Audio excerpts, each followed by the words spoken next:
Salam. Alhamdulillah sehat.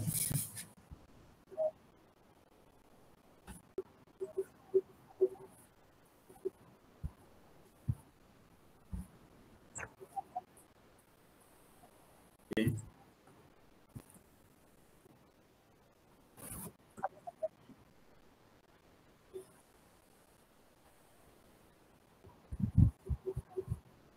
Hmm.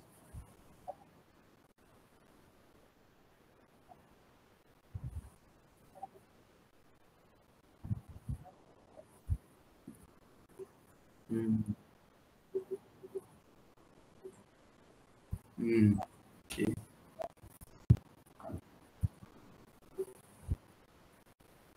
Okay.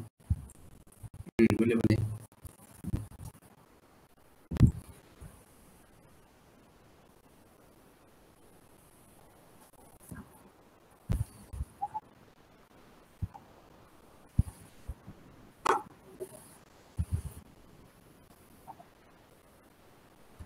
Hmm.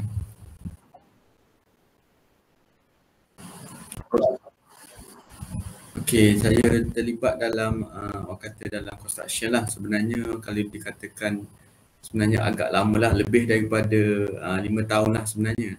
Okay, totally sekarang ni saya berada di Avenue Properties dan kalau ikutkan background yang sebelum ni, memang saya kalau ikutkan background study, kalau ikutkan dalam bidang engineering lah, electrical power engineering. Dan ketika orang kata habis belajar dekat UTM Skudai juga, sebenarnya saya berada di UTM yang sama. Lepas tu saya go through lah dalam construction, dalam pembinaan. Okay, di antara projek yang saya buat dululah sebenarnya construction dalam MRT lah, projek MRT dekat KL. Under masa tu under company Sandabi, okay. Dan dekat situlah ada experience banyak. Dan sekarang ni totally kita fokus on kata pembinaan aset hartanah lah ataupun rumah. Itu saja. Okay.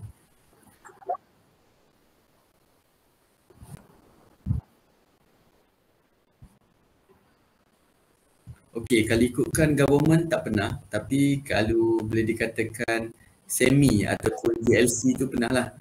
Antaranya yang Sandabi tu pun di kes syarikat orang kata semi kan. Dan sebelum tu lagi saya pernah lah orang kata berada di syarikat TMB kan. Tapi tidak orang kata staff secara langsung lah. Maknanya orang kata pengambilan orang kata secara based on kerja.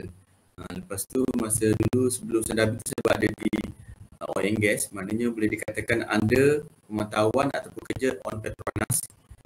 Jadi kita nampaklah culture orang kata syarikat GLC lah ataupun semi government ni macam tu lah.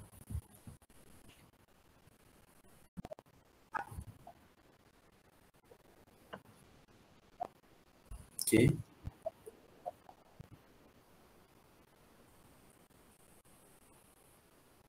Hmm.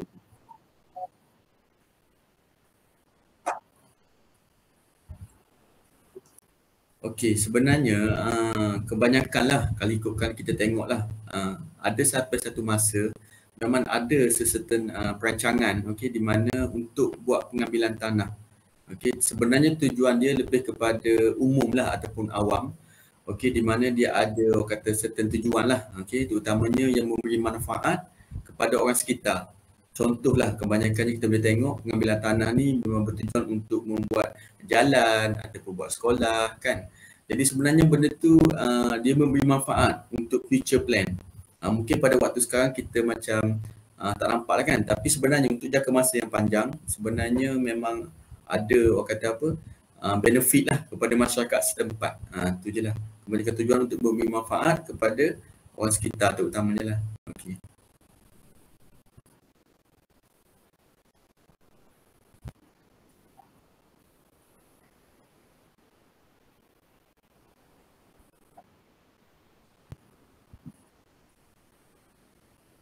Okay. Hmm.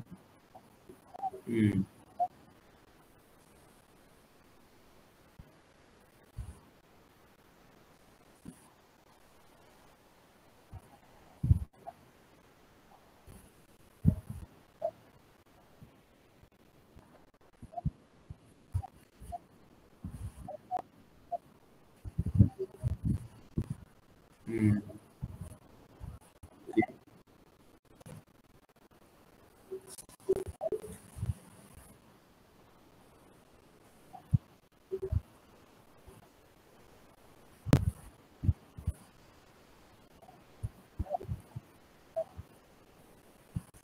Okey, berdasarkan pengalaman, sebenarnya saya tidak ada pengalaman secara langsung lah. Tapi pernah juga terlibat secara tidak langsung. Okey. Dan saya boleh kategorikan lah berdasarkan yang orang kata dari segi pengalaman tu. Okey. Sebenarnya pengambilan ni dibagi pada tiga lah secara mudah. Okey. Pertama sekali dari segi pra pengambilan. Okey. Kebanyakannya jika badan ataupun orang kata nak ambil pengambilan tanah suatu kawasan, dia sebenarnya kena mohon. Okey, terutamanya kepada pihak berkuasa negeri, TBN, pihak berkuasa negeri. Jadi dia kena mohon. Sebab lepas tu apabila dia mohon dan sebagainya, kebiasaannya dia akan melalui dia takbir, dia pengarahkan dekat lah, dekat bawah. Okey, dan dalam keadaan tertentu memang totally dekat situ memang dia akan siasat dululah orang kata pengambilan tu, adakah benda tu memang betul-betul tujuan untuk orang kata beri benefit dan sebagainya, ataupun sekadar ada kepentingan tertentu. Jadi memang benda tu akan disiasat dulu lah, kebiasaannya lah kan. Okey, lepas tu apabila dari segi session ni saya memang tak ingat sangat lah Ikram, sebab saya bukanlah bidang ni. Tapi saya totalnya apabila dah lulus daripada PBN tu, okey, kebanyakannya dia akan ada satu warta. Okey, di mana dia boleh dikatakan warta tu sebagai satu black and white lah, yang mengesahkan benda tu. Okey. Dan apabila betul-betul lulus, biasanya akan ditanda lah. Dia akan ditanda maknanya track dia daripada mana ke mana kan pengambilan tu. Okey, lepas tu itu yang pertama lah, sesi kata pra lah, permulaan. Lepas tu yang kedua boleh dikatakan sesi pengambilan. Okay, biasanya dia akan mendapat notis ataupun orang kata maklumat lah, okay, bahawa sini benda ni memang dah diluluskan dan sebagainya. Terutamanya kepada orang berkepentingan. Kepentingan ni maksudnya tuan tanah lah, sebab mereka yang orang kata yang terlibat kan. Okey, lepas tu pada masa sama setiap orang tu dia punya nilai dia lain-lain. Maksud saya dalam orang kata tanda yang dia nak ambil pengambilan tanah tu, kita tahulah setiap orang tu ada yang tanah serta pertanian kan. Memang dia buat pertanian. Jadi totally dekat situ dia boleh dikatakan dia memang kehidupan itu memang dia bercocok tanam semua pendapatan dia. Jadi bila mana kerajaan dah nak ambil kat situ, totally benda tu akan dikira lah macam gitu. Pada masa yang sama ada yang mereka tu memang duduk kat situ, memang rumah betul, mungkin daripada pusaka apa kita semua kan. Jadi benda tu pun akan dikira lah untuk pengambilan, maksudnya akan dibayar melalui papasan ke macam mana macam tu lah. Okey, lepas tu last sekali lah boleh dikatakan pasca pengambilan. Okay, pasca pengambilan ni mungkinlah kebiasaannya kita akan ambil faktor. Ada setengah tanah tu mungkin sudah pun diukur dan sebagainya kan. Jadi kena pula tempat yang memang orang kata dah diukur, maknanya benda tu mungkin akan dikira balik ataupun akan diukur semula lah oleh juru ukur dan sebagainya untuk mengesahkan dia punya ni lah bahagian dan sebagainya. Itulah secara ringkas lah apa yang saya nampak berdasarkan orang kata terlibat secara tidak langsung. Macam tu lah. Ada sikit tapi memang saya bukan tak mahir sangat. Okey. Okay,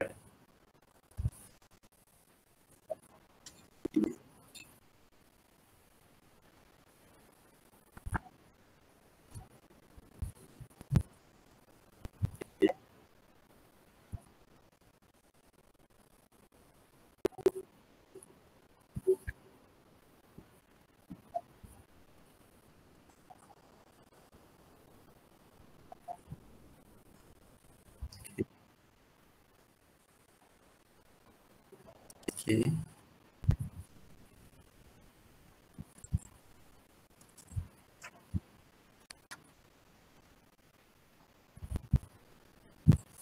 Okay.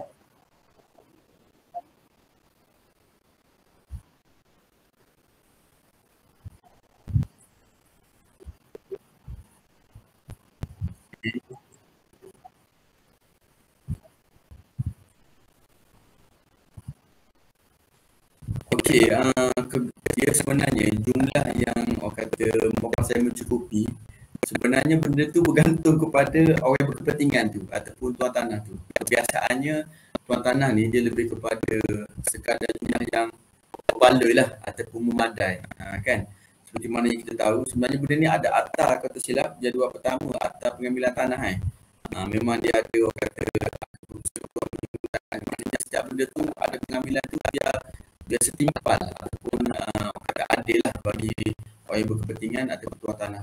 Maksudnya mudahnya boleh katakan biar memadai lah ataupun berbaloi dengan nilai yang diambil lah. Macam tu lah.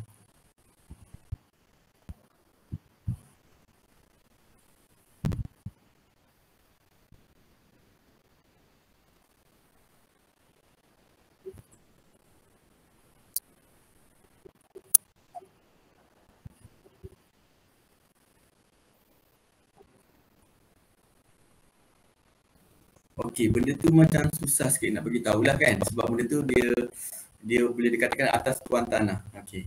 Jadi kebanyakannya ramai juga yang berpuas hati. Okey, dan ada juga yang tidak berpuas hati. Kita tahulah manusia ni sebenarnya banyak ragam. Dan yang keduanya mungkin bersebab. Sebab dia tak puas hati tu mungkin bersebab. Contoh, kadang-kadang kita boleh tahulah kadang-kadang nilai yang kerajaan letak tu mungkin tidak setimpal apa yang orang kata bagi tuan tanah. Kita tak sure lah, mungkin tuan tanah expect, ni contoh, mungkin tuan tanah expect nilai yang dibayar mungkin banyak ni, tapi tiba-tiba tidak banyak ni. Contoh case tadi yang berlaku lah. Okay, contoh kita ambil tanah lot pertanian. Totally tujuan dia memang untuk petani lah kan, pertanian kan. Tapi kadang-kadang biasalah orang kampung dia buat rumah kan atas tanah tu. Jadi bila mana dia expect ada rumah, mungkin akan nilai tinggi. Tetapi di kerajaan sebenarnya dia tidak nilai benda tu. Kan? Jadi benda tu dah menyebabkan satu perasaan yang tidak puas hati lah, sebab dia punya kos bina tu dah kos kepada tuan tanah tapi dia tak dapat balik. Jadi benda tu lah akan menyebabkan ketidakpuasihatian lah. Biasa macam tu lah. Itu sajalah. Okay.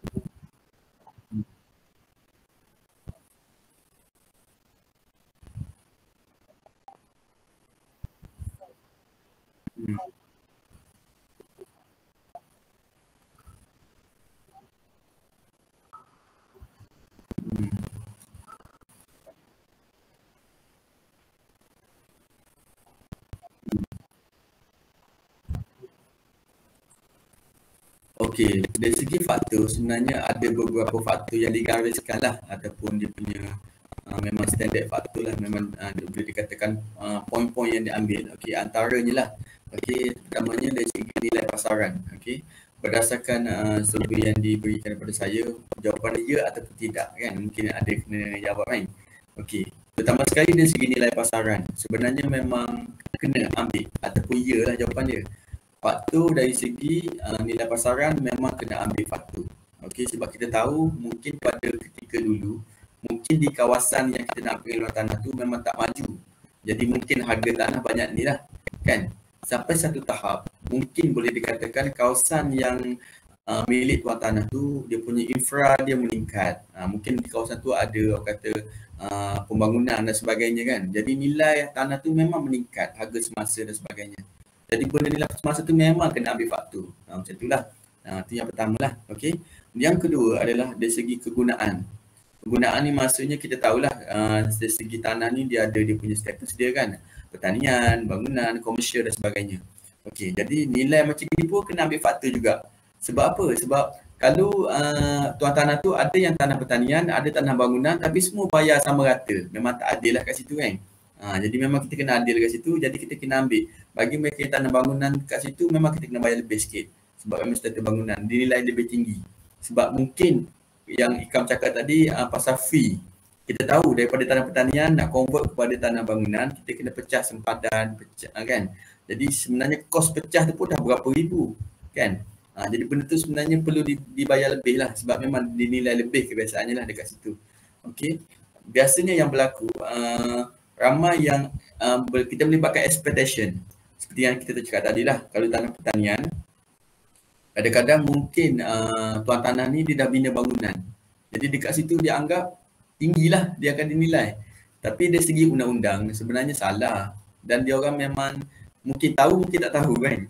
Tapi dekat situ memang tidak dinilai. Jadi menyebabkan dia orang akan jadi inilah misunderstanding sikit lah. Okey. Lepas tu seterusnya saya boleh teruskan dari Ikram. Seterusnya berdasarkan kerugian yang ditanggung. Okey. Boleh dikatakan mungkin pengambilan tanah tu dia akan kena pada tanah yang memang orang kata kena separuh lah. Maksudnya kalau rumah dia tu, contohlah pengambilan tanah tu apabila ditanda kena kat belakang dapur. Maknanya bukan kena sebuah rumah. Ada setengah orang tu dia kena separuh-separuh kan. Jadi separuh yang belakang dapur tu mungkin akan dipecahkan, akan diambil dan sebagainya. Situ kita ambil faktor kerugian lah yang ditanggung oleh tuan rumah. Biasanya kat situ memang tak akan dikira bayar lah papasan tu kan. Macam tu. Okey, seterusnya dari segi keperluan untuk tukar tempat tinggal ataupun tempat perniagaan. Yang ni kebiasaannya berlaku lah. Kebiasaannya ada certain projek, biasanya kerajaan akan offer. Kalau saya ambil kat sini, mungkin saya akan bagi awak ke tempat lain apa semua kan. Kalau zaman dulu mungkin kerajaan banyak tanah, dia boleh swap, dia boleh trade in dan sebagainya. Zaman sekarang, boleh dikatakan saya pun dah memang rujuk lah penilai dekat negeri Terengganu ni sebenarnya, direct dia punya bos lah kan. Dia kata totally sekarang ni memang tak ada tanah. Biasanya dia akan dibayar dengan wang tunai sahaja. Jadi benda ni, keperluan untuk tukar tempat tinggal ni dia bergantung kepada kedua-dua pihak. Perbincangan kedua-dua pihak lah macam mana. Memang benda tu kita tak boleh nak state lah, tak boleh tetap lah benda tu. Okey, lepas tu last sekali apa? Faedah yang tak akru. Yang ni boleh dikatakan setengah orang tu dia anggap kadang-kadang kemudahan awam seperti mana jalan, parit sebenarnya dia kata ni hak saya. Jadi kena bayarlah papasan kan. Tapi sebenarnya taklah, kalau benda tu memang hak awam. Jadi kerajaan tak akan bayar kebiasaannya dan benda tu kerajaan pun akan baikilah macam biasa. Itu sajalah. Okay.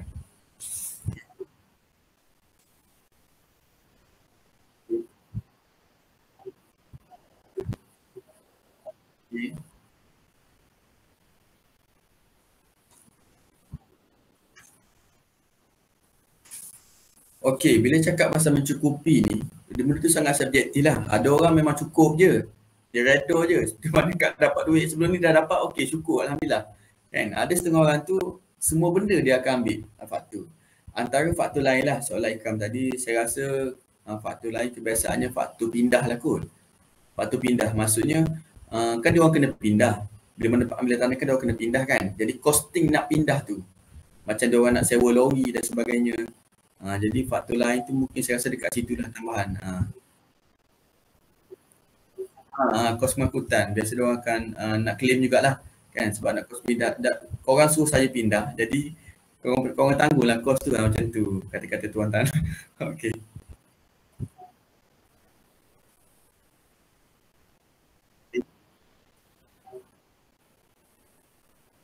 Okey.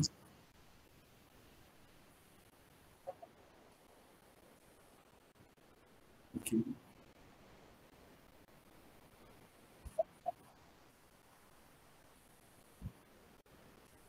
Okey, dari segi kaedah ni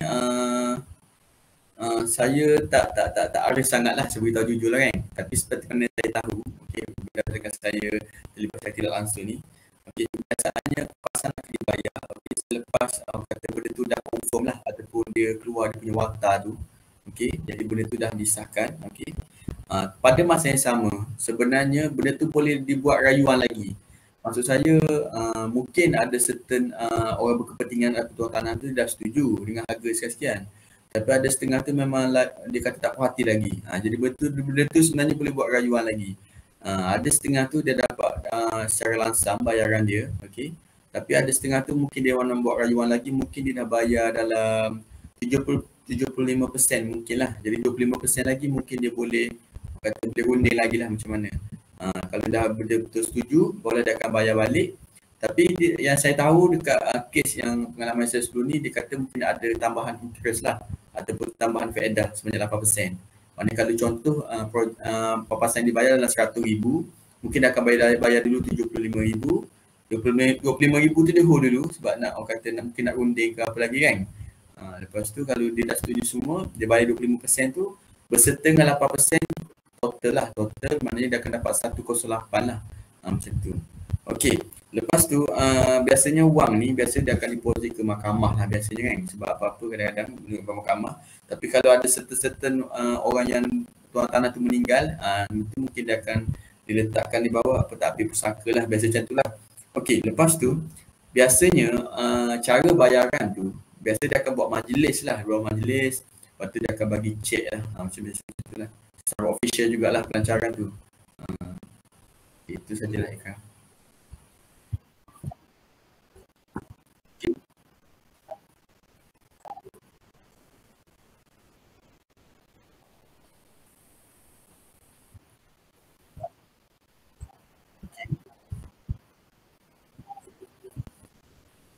Oh, okey.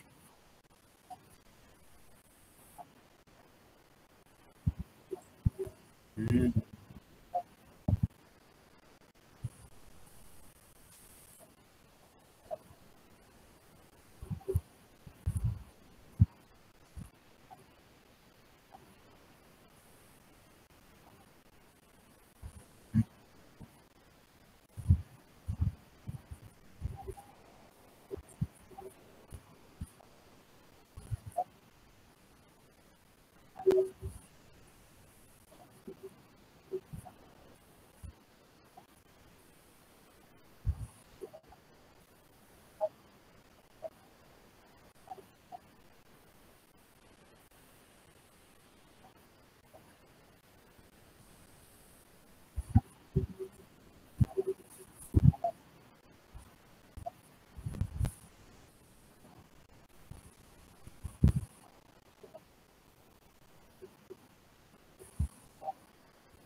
Okey.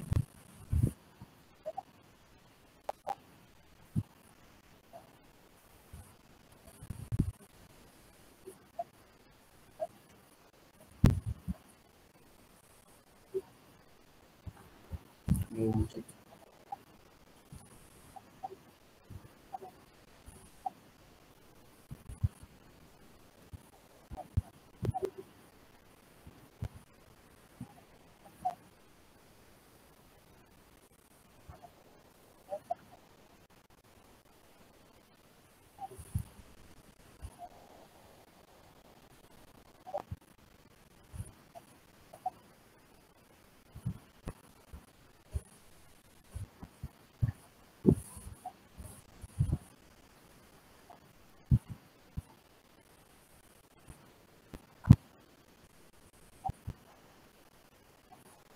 Hmm.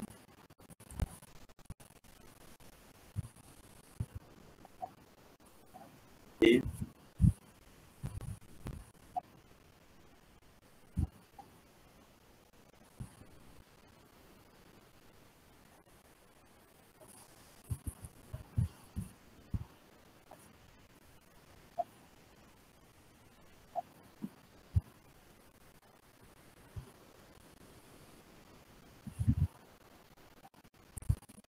Okey, benda tu sebenarnya kalau dululah ini antara kalau ikutkan pengalaman saya yang terlibat yang memang tak adalah benda ni. Okey, kalau ikut orang kata pengalaman orang yang berpengalaman lah, dia kata kalau dulu kebiasaannya lah dia akan swap. Maksudnya kita ambil tanah anda kat sini, mungkin dia akan bagi tanah tempat lain.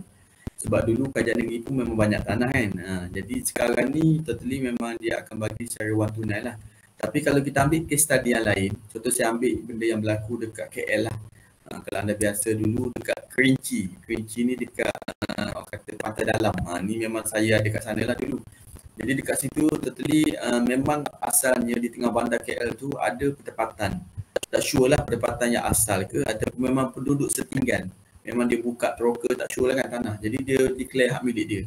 Lepas tu bila mana ada developer nak naikkan apartment, naikkan flat dan sebagainya. Jadi dekat situ offer tawar menawar memang berlaku lah dengan orang yang berkepentingan ataupun tuan hak milik tanah tu. Jadi antara yang dia offer adalah dia buat bayaran juga, pada masa sama dia akan bagi rumah juga ke atas. Beberapa lot unit beberapa unit. Tidak kata banyak unit tapi adalah yang dapat. Jadi dekat situlah boleh dikatakan contoh urusan in-kind ni, maknanya sweat dan sebagainya. Tapi buat masa ni, orang kata sekarang memang kebanyakannya semua wang tunai. Macam itulah. Terutamanya kat Terengganu. Kat negeri lain saya tak sure lah kan. Terengganu memang setakat ni wang tunai lah.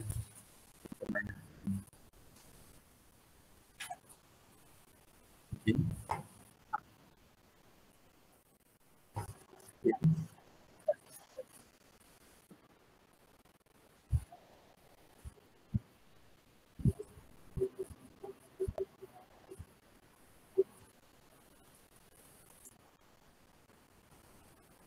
Okey, untuk projek Terengganu Bypass ni, kalau ikut pandangan peribadi sajalah. Okey, sebenarnya saya bersetujulah sebenarnya. Sebab sebenarnya dia punya, macam saya dah kata tadi, macam kata Dr. Mahathir lah, dia kata kita kena pandang ke konsep pandang ke timur, okey, negara terbit dan sebagainya. Sebab boleh dikatakan benda tu memang dia beri manfaat. Okey, manfaat kepada orang setempat, pada masa sama dia boleh membangunkan satu kawasan tu. Okey, terutamanya macam Ikram kata tadi, memang totally pengambilan tanah ni biasa untuk tujuan awam kan, terutamanya untuk pelombongan ataupun merancangkan perniagaan kan. Maknanya benda tu sebenarnya dia akan merancangkan ekonomi setempat lah sebenarnya benda ni. Macam kat Jepun, benda ni memang dah biasa sangat. Dia ambil tanah dengan tuan tanah, buat jalan bypass ke atas sebagainya. Jadi benda tu sebenarnya kita tahulah negara Jepun antara negara yang maju kan. Jadi dia punya culture dia memang sangat-sangat ni lah, open lah untuk pengambilan tanah ni. Tapi bagi pandangan pribadi saya, sebenarnya saya bersetuju untuk pengambilan tanah untuk sesi orang kata buat projek bypass ni, cuma kalau boleh benda tu biar orang kata dari segi adil lah kepada pihak berkepentingan, maksudnya tuan tanah tu dari segi pembayaran papasan dan sebagainya, mengikut orang kata cara yang betul lah, bukan orang kata pengambilan secara yang salah. Macam tu lah. Okay.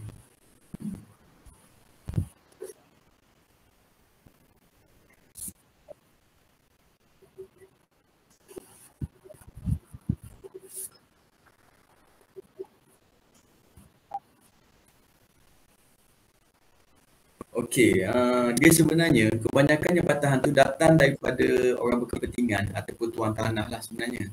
Biasanya dia punya batahan tu ataupun ketidakpuas-hatian tu sebenarnya tiada sebab lain. Sebab utama ada dari segi bayaran lah. Bayaran yang setimpal kan. Kadang-kadang dia orang ni, macam saya kata tadi, kadang-kadang dia orang ni ada setengah orang tu dia tanah pertanian, dia nak convert kepada bangunan, dia tak ada modal lah kan, sebab biasa kita tahu orang kampung sebagainya kan, biasa pecah sepadan pun dah cecah belasan ribu kalau melibatkan tanah ekar nak pecah lot sebagainya kan. Jadi dia orang ada cash sebab kadang-kadang dia orang bekerja dan sebagainya, dia orang bina bangunan atas tu. Tiba-tiba bila mana pengambilan macam gini, rumah yang dibina tu tidak dikira. Jadi memang tak puas hatilah dia orang. Sekurang-kurangnya dia orang boleh ambil balik kos kerugian dia orang tu. Okey, jadi kebiasaannya memang boleh dikatakan sebab tu mereka membantah lah, ataupun mereka rasa jumlah papasan tu tidak mencukupi berdasarkan apa yang diambil. Pada masa yang sama, saya beritahulah, selain pada mereka rasa tidak berbaloi itu, kadang-kadang ada setengah orang tuan tanah tu memang dia punya punca pendapatan yang utama. Dalam hidup dia tak kerja kerajaan dan apa semua, memang dia hasil kehidupan dia adalah daripada tanah tu saja. Jadi bila mana pembayaran tu tak seperti mana yang dia jangka, jadi benda tu dia rasa tak puas hati lah. Sebab dia rasa lepas ni tanah ni dah tak ada dah, hasil tak ada dah, bayaran pula sikit, memang dia rasa ni lah, kurang berpuas hati lah kat situ. Okay.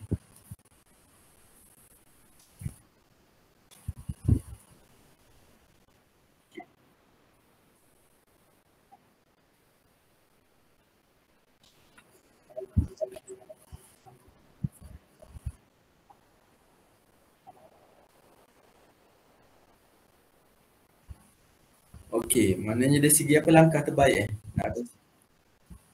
Okey, dia sebenarnya benda ni sebenarnya tidak susah lah sebenarnya. Sebenarnya kita kena adil, tak sama dan tidak zalim lah. Sebenarnya kita tahu sebenarnya benda ni ada akta termaktub dalam perenggan 2 Perenggan 2 jadual pertama APT 1960, di mana dekat situ pihak berkuasa memang dia kena menggunakan prinsip keadilan lah ataupun kesemarataan, di mana dia fair lah, fair and square lah kan. Jadi benda tu memang orang kata apa, kalau setiap rundingan tu kena win-win situation. Jadi benda tu tidak ada akan jadi isu. Macam tu lah. Okay, cara terbaik atas ini sebenarnya antara cara yang boleh buat lah sebenarnya, dia orang kena buat apa, orang kata perundingan lah ataupun buat open table kan, bincang dan sebagainya, ataupun listkan balik apa sebenarnya yang tidak puas hati dan sebagainya. Sebab apa? Sebab tuan tanah ni kenapa dia tidak puas hati sebagainya? Selain pada tu, kadang-kadang setiap tanah yang dimiliki tu dia ada nilai sentimental tau. Maksud saya macam pusaka dan sebagainya kan, dulu mak ayah kan, jadi benda tu lah jadi sayang. Kadang-kadang nilai tu tidak boleh dinilai dengan wang ringgit lah, macam tu. Saya dah lepas kan. Kita bersendiri pun memang ada kenangan kan dan sebagainya lah. Jadi kebanyakannya dekat, jadi dia, kalau boleh biar bayar tu setimpal, sebenarnya bayaran je, biar boleh bayar setimpal, okey. Ataupun contoh yang lain, mungkinlah kerajaan boleh bagi tanah yang baru, yang lebih baik ke kan.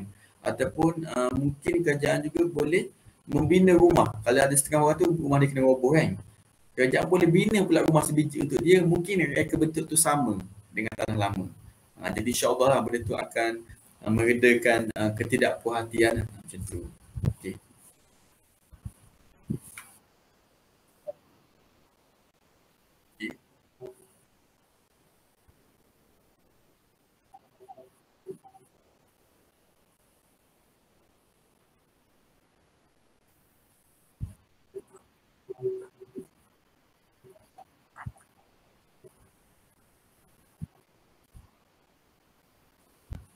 Okey, okey, memastikan cekap dan berkesan untuk masa hadapan lah terutamanya. Okey, sebenarnya isu ni sebenarnya bukanlah isu yang orang kata baru sebenarnya. Sebenarnya benda ni memang dah pernah berlaku di mana-mana lah dan akan berlaku lagi di masa hadapan. Sebab kita tahu sampai masa satu tempat yang tidak maju tu akan maju. Okey. Dan untuk pada masa akan datang, kalau boleh lah, kalau boleh buat satu orang kata perbicaraan ke kan, macam mana untuk mendapatkan kebebasan bersuara. Okey, mana lebih kepada buka telinga lah, mendengar keluhan-keluhan. Mungkin diorang minta papasan yang tinggi, mungkin ada sebab.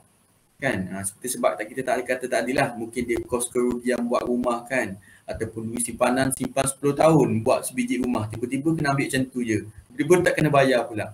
Jadi mungkin ada reason tertentu. Kalau boleh buat perbicaraan, dengar betul-betul kan kenapa dan kita pertimbangkan. Lepas tu yang keduanya adalah lepas buat perbicaraan terbuka, mungkin kita boleh orang kata membayar membayar orang kata dia punya papasan tu, okey, mengikut cara yang setimpal lah, kan. Sebab kita tak sure, mungkin mereka merancang untuk buat bypass dan sebagainya, mungkin bajet tu sendirilah, bajet tu daripada kerajaan negeri ke, daripada kerajaan persekutuan ke, kita tak sure cukup tak cukup. Tetapi sebolehnya sebelum nak buat tu, totally kira-kira dulu lah kan, biar orang kata di pihak orang berkepentingan tuan tanah pun berbaloi dengan apa yang dikorbankan lah, terutamanya hak milik tanah tu kan. Okey. Lepas tu kalau kita tengok akta memang banyaklah akta yang melibatkan keadilan, kesemarataan dan sebagainya. Okey. Lepas tu yang seterusnya kita pertimbangkan balik terutamanya dari segi kos kerugian.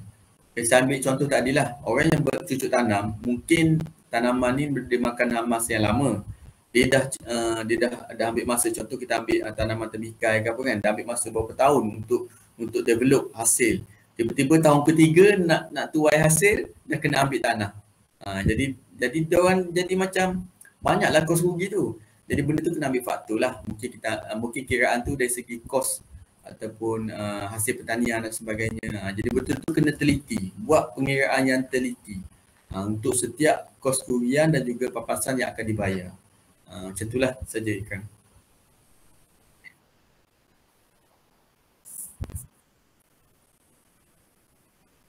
Okey.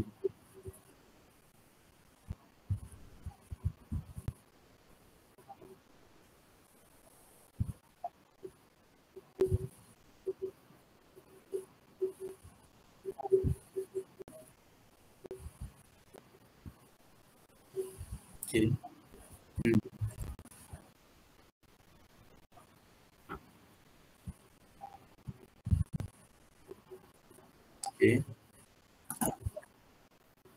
Okay.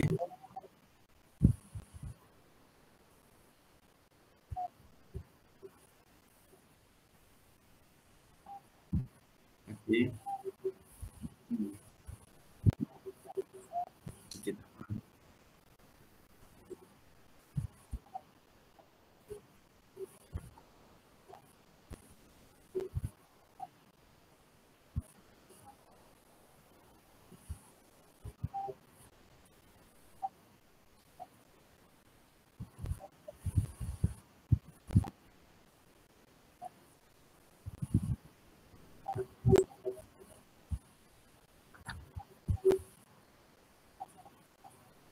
Okay. Okay, right. Sama-sama. Okay, Assalamualaikum. Ikram, nanti jumpa next time, insyaAllah. Macam mana, cakap close eh? Okay. Okay.